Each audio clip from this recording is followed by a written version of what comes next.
whatever small size of a tier 3 army that Red was able to put out. He had a few Taurens, he had Master Casters, but that was nothing to the highly upgraded Frostworms and Gargoyles and higher level undead heroes that he was going to be up against. So the Orc player was able to lost really early on this. Really, at the end of the first quarter, he was out of it, and this turns into a 3-person free-for-all as opposed to a 4-person free-for-all early game. And that changes the speed of things as well, because now you don't have that other person that you can depend on to either feed on for experience or for forming temporary alliances with.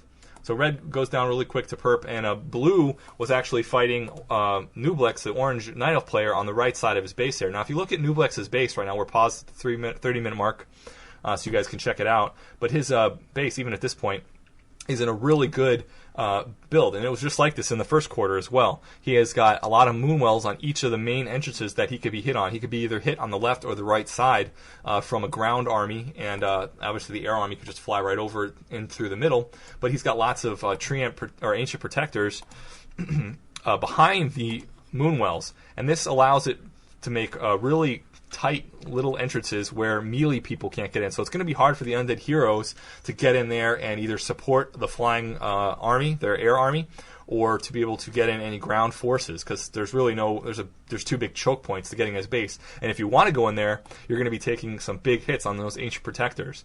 Of course, if you have the Frost upgrade on those Frostworms, you could have a Frostworm each attack one of those Ancient Protectors and put them out of commission. But the Undead Army is really focused on those Frostworms being able to take out, being able to attack all at once and do lots of damage to a specific unit. You don't want to spread them out to be taking each protector. So that's one option he could have taken, but there's a lot of APs up, so that would have spread his Frostworms too thin. Especially since Nublex, even at that time, although he was beat down pretty good, he still had a pretty good anti-air army. At the beginning of that first quarter, he only had one hero out when he was fighting that guy. He only had his Demon Hunter out, so that was something to think about. We're going to unpause here at the 30-minute mark, 2x speed, and again, we're going to the 45-minute mark at 2x speed, and if you guys want speed to get there, you can. Otherwise, don't worry about it. And we'll talk a little bit more about what happened in this second quarter, and I'll go over some of the statistics as we're syncing up to the 45-minute mark. So in the second quarter, the game, the stuff you just watched while I was talking about the first quarter, but that's kind of hard to think about. The second quarter, where am I at? Sorry, I'm taking notes so I can keep track of everything for you guys. The heroes were 542 for the undead, for orange. His resources were at 3,800, which he's saving up a lot, and 2,490 lumber. He has 1.5 mines, and I gauge that by the amount of gold left in the mine. And they all have 3/3 upgrades at this point, so upgrades aren't really that key. The red player is gone now in the second quarter because he got beat down by the purple player. The blue undead player is at 554, so he's actually behind the purple undead player, who's at 655 as far as hero levels are concerned. The resources he has is about 500 gold to 2,700. So blue actually lost a lot of his gold mine and isn't able to really keep his resources management up. This is going to be a key point later on to why he's not going to be able to win this game, because at this point in the game, he's really hurt on gold, and the gold mines are starting to run out. You know, there's not a lot of stuff that he can do due to his positioning to get gold mines. He's in between the other two players, so he's not going to be able to get a gold mine close to him, so he's got to try to get gold mines further away. The purple player is by far ahead at this 30-minute mark. He's able to finish off the red player. He's got 655 heroes, higher than any of the other players remaining. He's able to save up 9,000 gold, have 2.5 gold mines going. Again, he's got a really good position now that the red player's gone. He can clear out the whole bottom part of the map and get a lot of resources out those gold mines. So whatever gold mines are there are pretty much his. Nublex is going to have a hard time trying to get those because he's up at the top. But he's pretty much undefended against those top mines. So it's a little bit even now between Nublex and Perp. Even though I'm giving at the end of the second quarter here, at the start of the second quarter, all the way to, I'm giving all the points to Perp at this moment. He's way out ahead as far as everybody's concerned at that point in the game. Orange is still getting a little, his expansions were getting hit by blue at the time, so he had to kind of remake those. And also he's behind in heroes and resources, so Perp was winning at that point.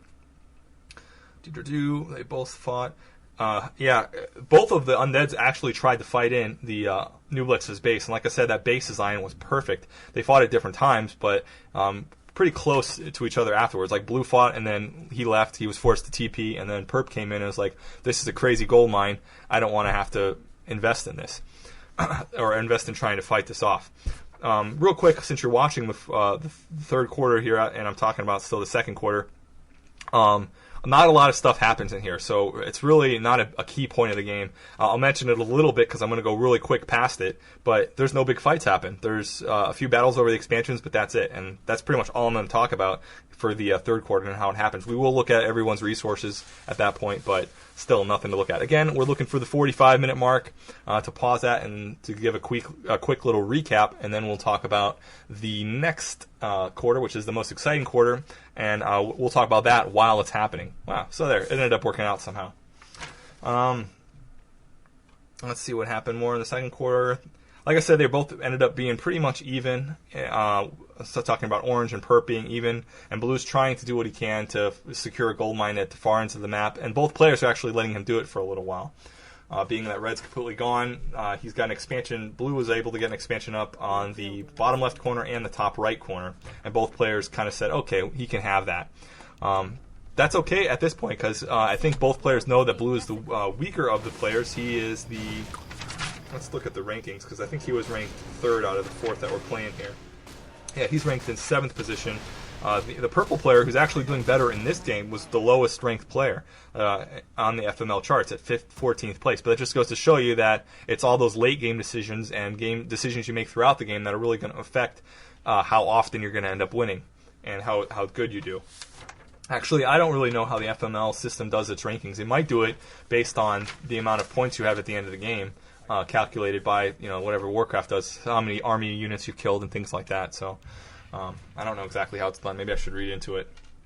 If you want to check out that website for those replays, I think it's fml.com, or you can just Google FML free for all and it should come up. I'll see if I can include a link to it in a notepad document for the AC, so you guys can check it out there.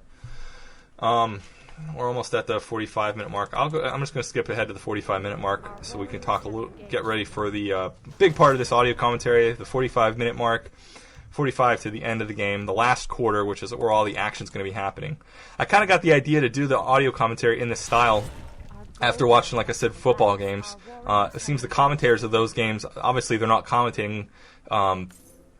they don't comment, but they're shoutcasting the game as it happens, but afterwards you don't see them kind of rewatching the whole game at a slower speed and talking about each individual action that's being played. They kind of give a recap at the end of each quarter of what happened. They say in the first quarter this happened, in the second quarter this happened, blah, blah, blah. So that's kind of what I was hoping I could get out of this, and it's going to probably take me a little bit of practice. This was my first time doing it, but I'll try to streamline it and be able to do it better for the next one. Again, I'm probably still not going to create audios as often as I did before. I still do other things for the website, so it's worth having me on staff at the moment. I help manage the audio staff, and I moderate the forums a little bit and do some things and help people out. But all right, I'm paused at the 45-minute mark. I'm talking too much. Whew. Let me take a quick drink. This is a long audio commentary. Oh, and I'm talking a lot too. A lot of people have given me PMs in the past saying that I talk too fast, and this replay and this audio commentary is probably not going to be an exception to that. I probably say a lot of uhs and still, even though I've been doing this for 3 and 4 years. I guess that's just a bad speech habit. All right, we're set up into the... Let's just talk about quickly in the third quarter. Like I said, I wanted to just mention it. That whole 15 minutes that passed between the 30 and 45-minute mark, there was really no big fights. The biggest thing that happened was a fight over the gold mine, roughly at the 10 o'clock position for Nublex. He ended up losing it to 2 hits. The undead players, one of them hit him and then TP'd out, and the other one came in and finished it off. However, Nublex was able to come in with his superior army and just take out and force that TP from a perp. And actually, he ended up getting a lich kill out of it, too, because he caught him halfway through it. So he ended up getting his gold mine back. So pretty much nothing happened at this point. What you want to look at is hero. We'll talk about the hero levels and the resources and the gold mines again. Orange at this point has 654 heroes, which was pretty good. However, he does have a lot more gold mined than the blue player. He's got 12 with 3 zeros this time, gold mine, and 5,000 lumber. So that's a superior resource advantage here. For Orange. However, Perp has even more gold than him. Again, both of those players having